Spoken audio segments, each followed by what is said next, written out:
Welcome to Keep Heading East. I'm Murray from the YSE Cookery School. If you're joining this series for the first time, then you've joined us back in the West in Germany, the 32nd stop on our whistle-stop tour of global feasting.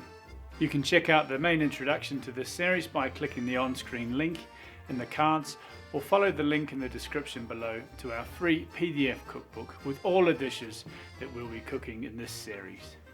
Or if you prefer a printed version, then there's one available as well.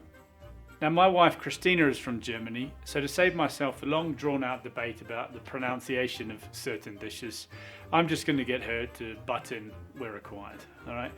In other videos, I've been able to just make a small note on the screen to, in the editing process, to cover over my New Zealand accent. But with her on hand, I think I'll save myself the argument that will ultimately prevent this video from ever getting finished. Like many countries, German cuisine is made up of many local cuisines. Many regions share traditions with neighbouring countries such as Poland, the Czech Republic, Austria, Switzerland and France. Now, being such a large country, it's often the case that a dish that you might find everywhere in the north, like Grünkohl mit Pinkel, cabbage and sausage, or Lapskaus, mash made of potatoes, canned meat, beetroot with a fried egg, cornichons and rolled pickle herring, is unheard of in the south. But dishes like Schupfnudeln, a type of thick noodle, or Oberster, beer garden classic made with camembert cheese, butter and beer, only exist in the south. There's also influences from places like Italy, Greece and Turkey, where immigrant workers came to Germany during the mid-50s. Now, as with the Dutch cuisine from the last episode, intricate, varied, exciting, mind-blowing aren't really the words that spring to mind when you think of German food. It's more about heavy rye breads, lots of carbs and meat, which has become the main part of most meals. Like many countries, meat was traditionally a weekly or a bi-weekly treat, or something reserved for the upper classes. But the rationing years after the Second World War sort of became a distant memory, and eating meat more regularly has become more and more common. There's also a really long tradition of sausage making in Germany, and there are more than 1,500 different types of sausage, or Wurst, as they're called in Germany. Now, most Wurst is made with natural castings from pork, sheep or lamb intestines. And among the most popular and the most common are bratwurst, which is usually made with ground pork and spices, the Viennese Wiener Wurst, which may be pork or beef, and it's usually smoked and fully cooked in a water bath.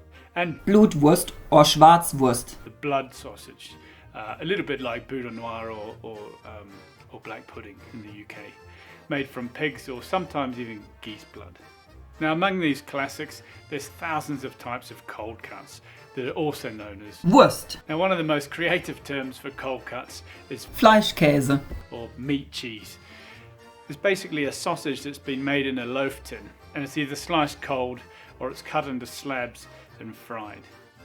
And some of these sausages even end up in a tin so that they can be preserved and eaten for years to come. Now, if you're interested in experimenting or finding out a little bit more about German sausage making, there's a channel called Eckhard the German Butcher.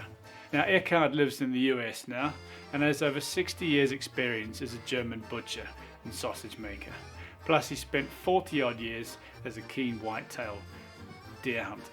Now, his channel's pretty rustic, but it has everything that you could ever need to know about sausage making, and he's about as authentic as it comes. Now, where the Germans may be lacking in exciting food, they more than make up for it with their surprisingly good beer, wine and carnivals. And for me, this really is the best way to experience German food. Whether it's in the Weinstraße, the wine street, sampling some of the region's great wines, eating Flammkuchen or Fleischkäsebrötchen, or huddled around a fire pit with a cup of Glühwein and bratwurst at one of the Christmas markets that come to every city from about November, or drinking pints of Schorle, the German white wine spritzer that comes in a pint glass.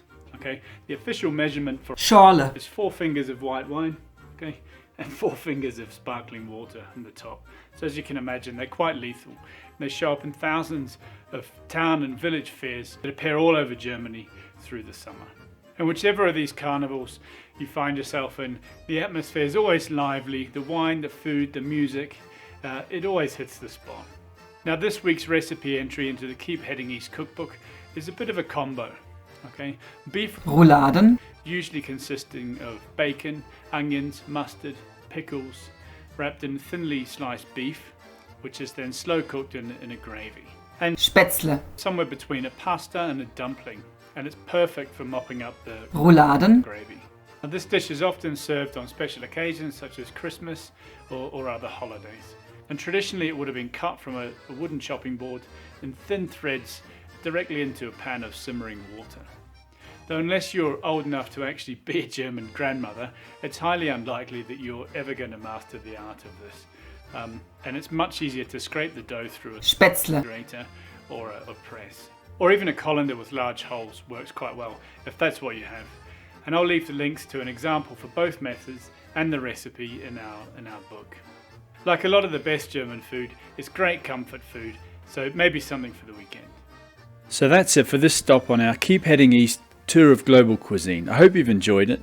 Links are on screen now for the videos I mentioned earlier if you'd like to see a little more from the region. And remember, for our subscribers, there's a fantastic cookbook to accompany this series. So if you haven't already, hit subscribe and grab yourself a free PDF copy of our cookbook, or if you prefer a hard copy, the links are there as well. Thanks for watching. See you soon.